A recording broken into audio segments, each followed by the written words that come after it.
ჩვენ ახლა იმყოფებით ერკეთის მთავარანგელოზთა სახელობის დედათა მონასტერში. წამობძანდით, ავიდეთ ტაძარში, უძველესი ტაძარი მოვილოცოთ და ტაძრის სიწმინდეები. თანამედროვე კვლევებით დადასტურდა, რომ ტაძარი არის მე-19 საუკუნის. აქ არის აღმოჩენილი ბერების მიერ კლდეში გამოკვეთილი გამოქვაბული. და სავარაუდოდ ეს უნდა ყოფილიყო ბერების განმარტოებისთვის. ტერიტორიაზე ასევე ნაპოვნია პატარა ქვევრის ნაწილი, რაც ცხადყოფს, რომ აქ მოღვაწე ბერები მევენახეობა, მეღვინეობას აწარმოებდნენ. მოგეხსენებათ, რომ იყო შამინგრევის და ულმობლად ანადგურებდნენ ეკლესია-მონასტრებს და აქ დავანებულ სიწმინდეებს. არის გადმოცემა, რომ აქ დაუნგრევიათ სამრეკლოც და თვითონ ტაძარი დიდება უფალს მთავარანგელოზებმა დაიფარა და ასე გადაურჩა ნგრევას. 2006 წლის 19 სექტემბერს მთავარანგელოზი მიქაელის სასწაულის ხსენების დღეს შემოქმედებელმა მიტროპოლიტმა იოსებმა აქ აკურთხა დედათა სავანი. თავდაპირველად მხოლოდ მე წამოვედი, რამოდენიმე გოგონა მახლდა და აქვე ტაძრის მინაშენში დავიდეთ ბინა. მალევე პირველი მორჩილი შემოგვიერთდა. დღეს მონასტერში 20 მონაზონი ცხოვრობს, მორჩილები და მადლობა ღმერთს გამრავლდა მონასტერი.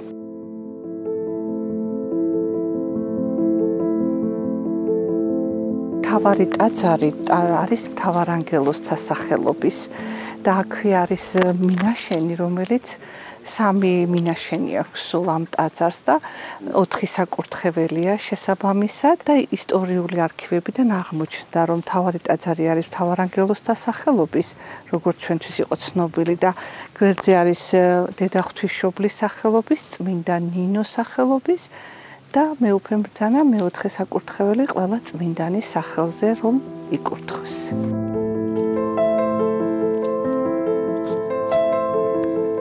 ტაძარი გამოირჩევა თავისი არქიტექტურით.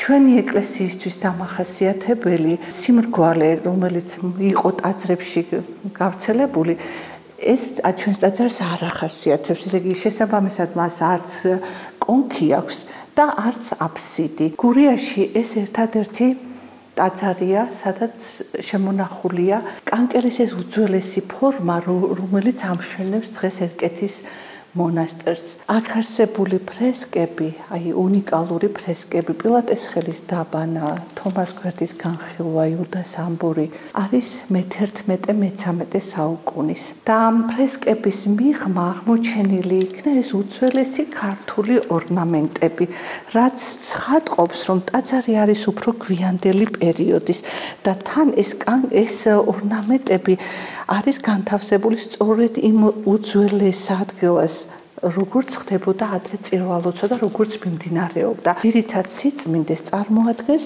მთავარანგელოზი მიქაელის ხატი. როცა ტაძარი და მონასტერი გაიხსნა და ჩვენ მოვედით, ხატი იყო ძალიან სავალალო მდგომარეობაში. აქვე იყო, ხატი ასეთ მდგომარეობაში იყო და ეს ხატი აქვე იყო დაბრძანებული მაშინ კანკელზე. და არის გადმოცემა, რომ თითქოს აქაურ მკვიდრს შუაზე გაუპია ხატი, მას არ ჰქონდა შიში, ძალიან დიდი განსაცდელით დატრიალებულა შემდეგ მის ოჯახში. აქვე ისვენებდა ერთი ადამიანი, რომელთანაც ღვთაებრივი სილამაზის ჭაბუკი მივიდა და უთხრა, რომ ამოსულიყო საყდარში და აღმადგინეო. და ვერ მიხვდა ხა საკმაოდ შეშინებული ჩოხატაურის მოძღვართან ერთად ამოსულა და რომ შეხედა ხაც მან შეიცნო რომ სწორედ ეს იყო ის ღვთაებრივი სილამაზის ჭაბუკი რომელმაც ხატის აღდგენა დაავალა. დიდება უფალს 2 წელი უკეთდებოდა თბილისში ხატის რესტავრაცია და შემდეგ ჩვენ დაგვიბრუნდა ხატი სრულიად აღდგენილი ორმაგი კაკლის ჩარჩოთის შემკული. აი ამ პერიოდის ხატს ეკუთვნის ეს ღვთისმშობელი, რომელიც კანკელს ამშვენებდა და არქივებიდან აღებულ ფოტოებში ჩანს თუ როგორ იყო კანკელზე ხატები დაბრძანებული დედა ღვთისმშობლის და მთავარანგელოზი მიქაელის ხატი და დედა ღვთისმშობლის ხატი უფრო სავალალო მდგომარეობაში იყო, აი სულ ჩამოტეხილი იყო. როცა აღდგა უკვე მთავარანგელოზი მიქაელის ხატი, ჩვენ შევბედეთ იმ ოჯახს, მივაბრძანეთ მასთან ჩვენი ღვთისმშობლის ხატი და შევევედრეთ რომ იქნებ ხელი მოეკიდათ ამ ხატისთვის და მათ რო შეხედეს ჩვენ ამას ვერაფრით ვერ აღვადგენთო ისეთ მდგომარეობაშია ხატიო და მივანდეთ უფალს დედა ღვთისმშობელს და მადლობა ღმერთს აი რაღაც თვითონ დაიწყეს ხატის აღდგენა ნელ-ნელა ეტაპობრივად და 12 წლის შემდეგ მონასტრის გახსნის 15 წლის საიუბილეო თარიღთან დაკავშირებით დამირეკეს რომ ჩვენ დავასრულეთ თქვენი ხატის და ერკეთის დედა ღვთისმშობლის ხატის აღდგენა და დაუბრუნდა მის ისტორიულ ადგილს 2006 წელს აქ არსებულ ფრესკებს გაუკეთდა კონსერვაცია ფონდი ქართუს მიერ. სწორედ იმ წელს გაიხსნა აქ დედათა მონასტერი და შემდეგ უკვე ტაძარს გაუკეთდა სრული რეაბილიტაცია. ძეგლთა დაცვის წარმომადგენლები მოუბრძანდნენ ჩვენთან, გაკეთდა შესაფერისი პროექტი და მთლიანად მოხდა ტაძრის სახურავი შეიცვალა რაც იყო აი ქვების აღდგენა, სადრენაჟო სისტემა მოეწყო. ამან გამოიწვია ის გამოშრა ტაძარი. ადრე თუ ნესტით იყო ეს ფრესკები გაჯერებული და თანდათან ეს მერე იწევდა ამ ფრესკების ცვენას და მოშლას. შემდეგ გამოშრა ტაძარი და აი ამ გამოშრობის შედეგად შემდგომ პერიოდში კიდევ დასჭირდა უკვე ხელმეორედ და კიდევ შესრულდა მადლობა ღმერთს ამ ბოლო პერიოდში. კიდევ ერთხელ გაუკეთდა კონსერვაცია. უბნებს სადაც საჭიროებდა. ჩვენი დიდი სურვილი იყო, რომ ჩვენთან მობრძანებულიყო ივერიის ღვთისმშობლის ხატი ათონის წმინდა მთიდან და მადლობა უფალს, რომ ინება ღვთისმშობელმა ჩვენთან მობრძანება მაცხოვრის ხატი, ასევე ათონის წმინდა მთაზე იგივე სახელოსნოში დაიწერა.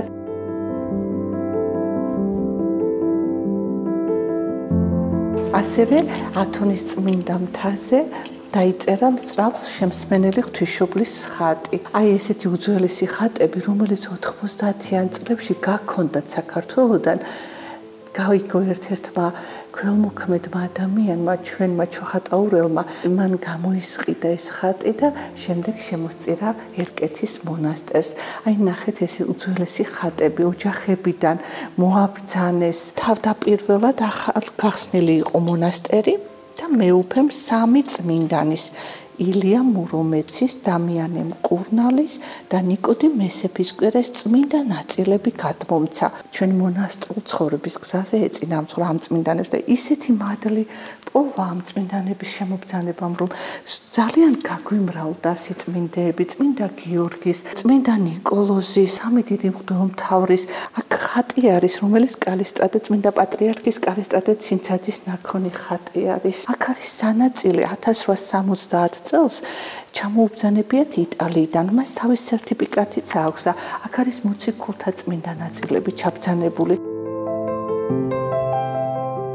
აქ მოღვაწე ბოლო სასულიერო პირს ცეცხლგადებული სახარება ჩაუქრია წყლით და დაუბარა შვილიშვილს მაშინ მოიბრძანებია ტაძარში, როცა არ იქნებოდა სახარების განადგურების საშიშროება. მოგეხსენებათ, ულმობლად ანადგურებდნენ ეკლესია მონასტრებში დავანებულ სიწმინდეებს და მადლობა ღმერთს არც ერთი გვერდი არ აკლია სახარებას.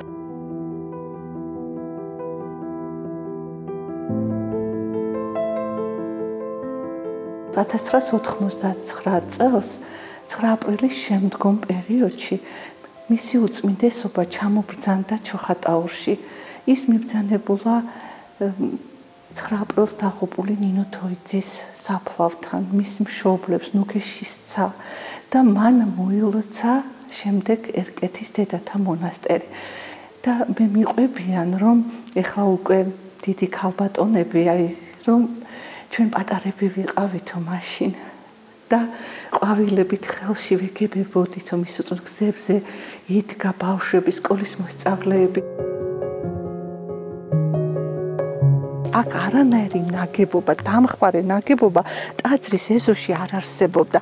პირველი ნაგებობა, რომელიც ეს პატარა სახლი, გადავედით იქ პატარა 4 ოთახი მოვაწყვეთ, თავისი პატარა მისაღები, ზემოთ სასტუმრო ოთახი და ასე თანდათან გაიზარდა ეს მშენებლობა და აი უკვე 2008 წელს დაიწყო ეს დიდი საცხოვრებელი ადგილობრივი მკვიდრი არის ნიკოლოზ შაქარიშვილი, რომლის სრული დაფინანსებით ეს დიდი კომპლექსი აიგო. აი მადლობა უფალს თითოეულ ადამიანს აქ მობრძანებულს ერთი სანთელიც რო აანთო ადამიანმა ის უკვე ჩვენი ამ მონასტრის გულშემატკივარია, თითოეული ამაგი აქვს უკვე ამ მონასტერზე და ყველას ძალიან დიდი მადლობა. 2014 წლიდან არის ყოველდღიური მსახურება, ყოველდღიური წირვები და აქ ამობრძანდება მამები ჩვენი ეპარქიიდან. ჩვენი ძირითადი საქმიანობა არის ლოცვა და შრომა. ყველა მონაზონს თავისი პირადი მორჩილება აქვს, მესტუმრეობა, ხელსაქმე, დედაო ჩვენი ერთ-ერთი სეფისკვერს აცხობს, მებაღეობა, ბოსტანი,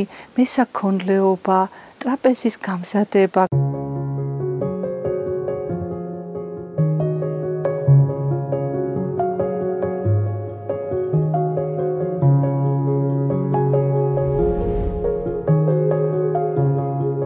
აქ არის მონასტერთან არსებული საოჯახო ტიპის ძველი ნივთების მუზეუმი. აქ არის წარმოდგენილი ოჯახებიდან შეგროვებული თითოეული ძველი ნივთი. შეიძლება შევხვდეთ ძველ ნივთებს, საიშუა პერიოდის ნივთებს, რომელიც დღესდღეობით ისტორიას ქმნის. აქ არის წარმოდგენილი ყველაზე დიდი სიძველე, რაც მონასტერში არის, ეს არის ვაზის კარები, რომელიც წარმოადგენდა მთავარი ტაძრის მთავარი კარები იყო. გვხვდებით საოჯახო ნივთებს, ჭურჭელს, ვისაზრისი საშუალება ჰქონდა ოჯახებიდან ისე შემოწირეს მთელი გულით, რომ ლამაზებინათ, დაემშვენებინათ ეს მონასტერი და გაეძლიერებინათ. აი როცა მონასტერში შემოდიან მომლოცველები, დედაოს უკურთხევით, ეს არის მონასტრის ერთ-ერთი მორჩილება, რომ მოილოცონ ტაძარი, აუხსნათ აქ არსებული სიწმინდები, ტაძრის ისტორია და დავათვალიერებინოთ ეს მუზეუმი.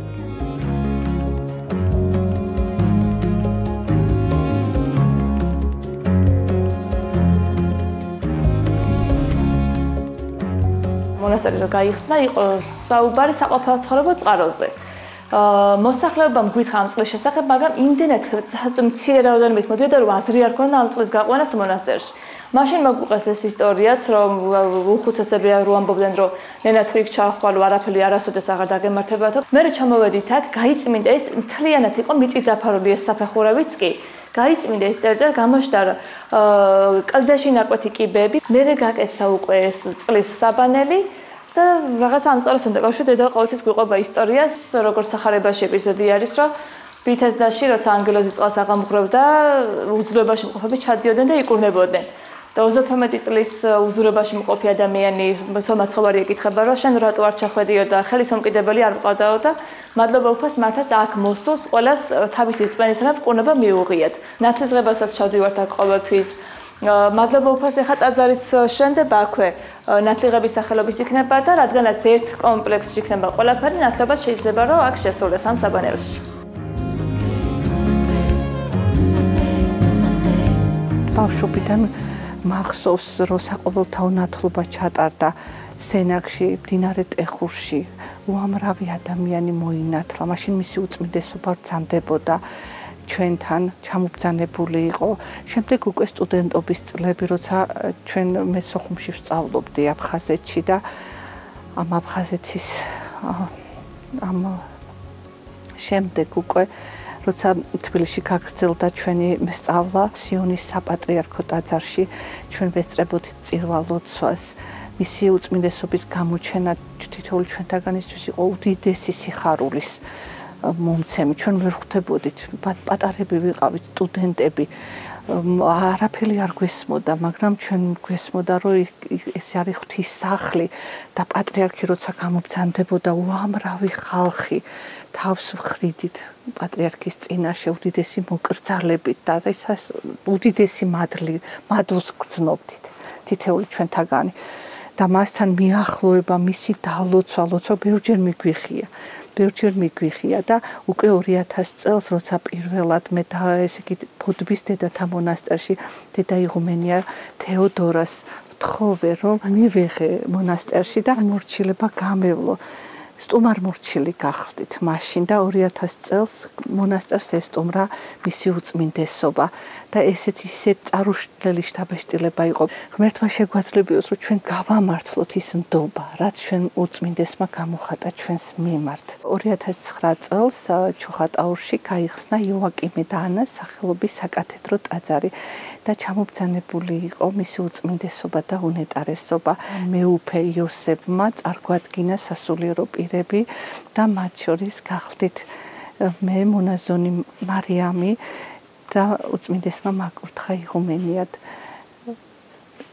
ღმერთო შემაძლებია რომ გავამართლო ეს ნდობა. რაღაცნაირად როგორც მოგვეცემოდა მის საშუალება, რომ უწმინდესი ახლოს გვენახა, რომ ჩვენი დედები შემეკრიბა და ყველანი ერთად და თუ თბილისში, თუ თქვათ აქეთ თუ ბრძანდებოდა სადმე ან აჭარაში, ბობოყვათში თუ იყო ჩამობრძანებული, რაღაცა ვცდილობდით, რომ მოდი წავიდეთ ერთად, რომ ის მადლი მიგვეღო. ყოველთვის გამოგკითხავდა, როგორ ხართ დედები, როგორ ხართ მონასტერში.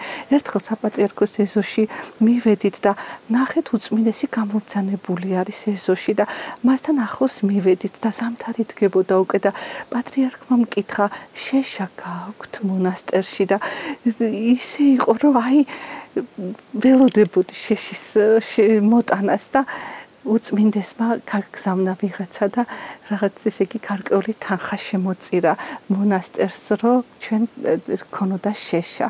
ტრადიცია გვაქვს ესეთი რომ ჩვენი გურული ნობათით რაც თქვათ მონასტერში შეიძლებოდა რომ დაგვემზადებია რაღაცეებით ესე რომ გაგვეხარებია ჩვენ ახლა რა შეგვიძლია ხო აქ დედებს რაც პატარა თავიდან ახალგახსნილ მონასტერში რა უნდა გქონოდა ისეთი მაგრამ რაღაცა ის სურვილი რომ მასთან მივსულიყავით ჩვენ გამოგვეხატა რაღაცნაირად და ჩვენ პატრიარქი ყოველთვის ხელებ გაშლილი ჩვენ ხვდება გლოცავს და ეს მისი დალოცვა და მამაშვილური ზრუნველობა გვიადვილებს ამ გზას.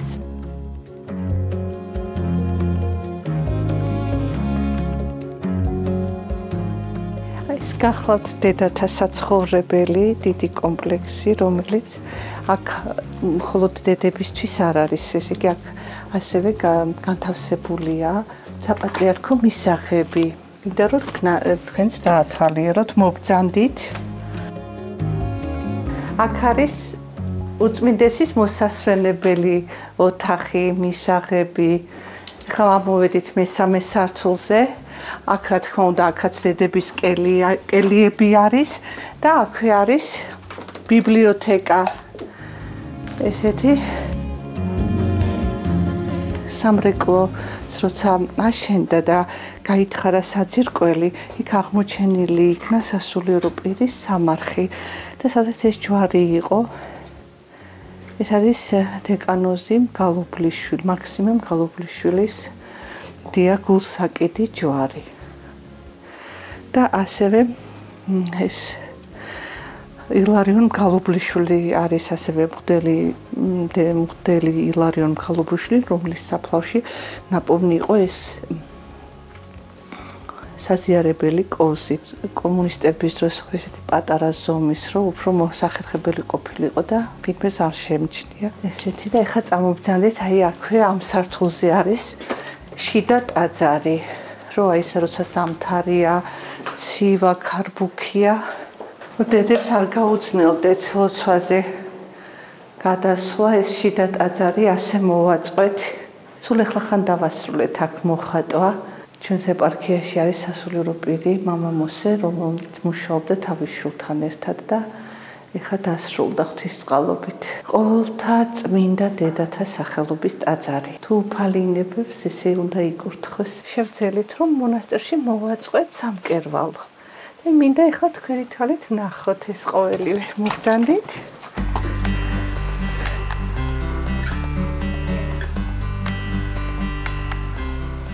მონასტრისთვის იკერება თითოეული მონასტრის წევრისთვის, რაც გვაცვია ჩვენ შესამოსლებს, წერავ ჩვენ თვითონ მონასტერში. მონასტრის მადლი, ლოცვის მადლი.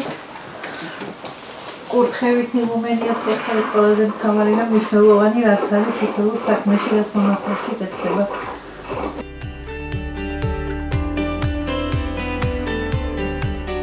აქ მოვაწყვეთ ხელსაქმის ოთახი, პატარა ესეთი მოგრძალებული დედებისთვის. მათ მოაწყვეს თავიანთი ხელით. აი აქ არიან ჩვენი დედები, რომლებიც ასრულებენ ამ მორჩილებას მონასტერში. დედა სარა, დედა ელისაბედი, დედა ნინო. ეხლა ვაწყობთ თულებს, თუმცა წყვილიც იქსოვება, დედა წყვილსაც ქსოვს, სამაჯურებით იქსოვება, ჯვრებიც საჭდება. ნაქარგობასაც ვაკეთებთ. სამაჯურებით იქარგება, ჩანთებიც აქვს დედას მონაქარგი. სურვილი გვაქვს, რომ შევისწავლოთ მინანქრის საქმე და სულ ახლახან შევიძინეთ ჩვენ შესაფერისი ხელსაწყოები. აქ არის მინანქრის გამოსაწვევი ხუმელი, ვერცხლის საპრიალებელი. აი შევიძინეთ ეს ფორმები. დედებს ძალიან უყვართ ყვავილების მოვლა. და ჩვენ კიდევ განსაკუთრებით ვიცით, რომ ჩემი უწმინდესობას და უნეტარესობას უყვარს ძალიან ბუნება ზოგადად. ერთი სივრცე რო ყოფილიყო, ესეთი რაღაც პატარა ბაღი მოვაწყვეთ ყვავილებისთვის. და თუ შეიძლება წამობძანდით, აი მინდა რომ ესეც გაჩვენოთ.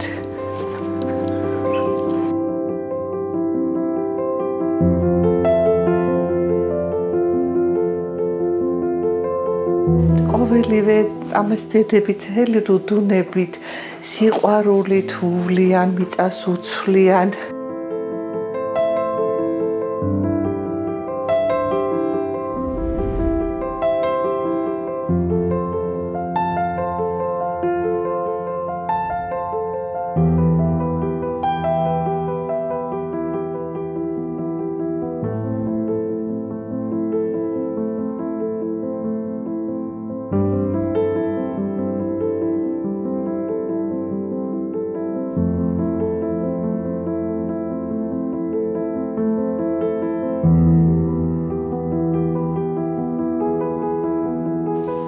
ეს ხარჯაპურები გამოსვა თქვენთვის, ჩვენი პატრიარქის დიდი სიყვარულით და თქვენც რომ გაგახაროთ და ისიანონოთ.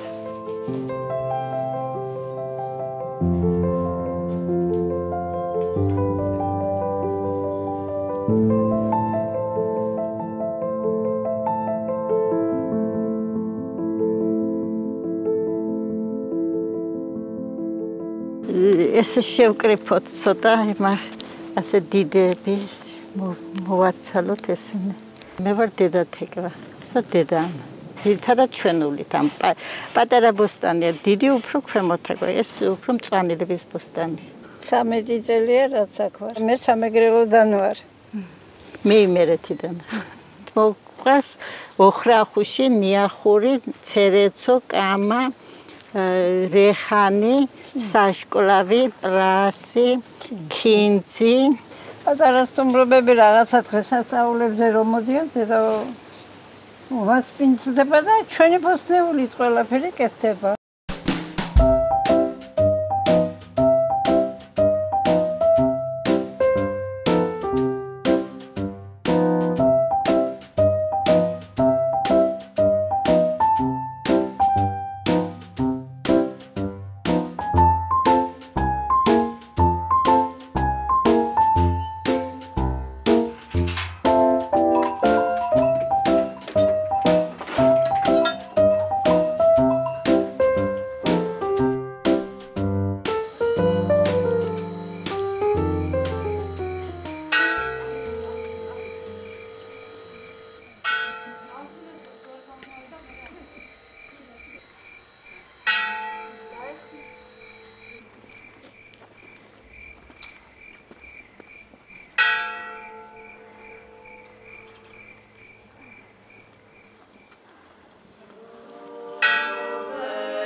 აი ასეთი იყო ჩვენი ერთი დღე მონასტერში.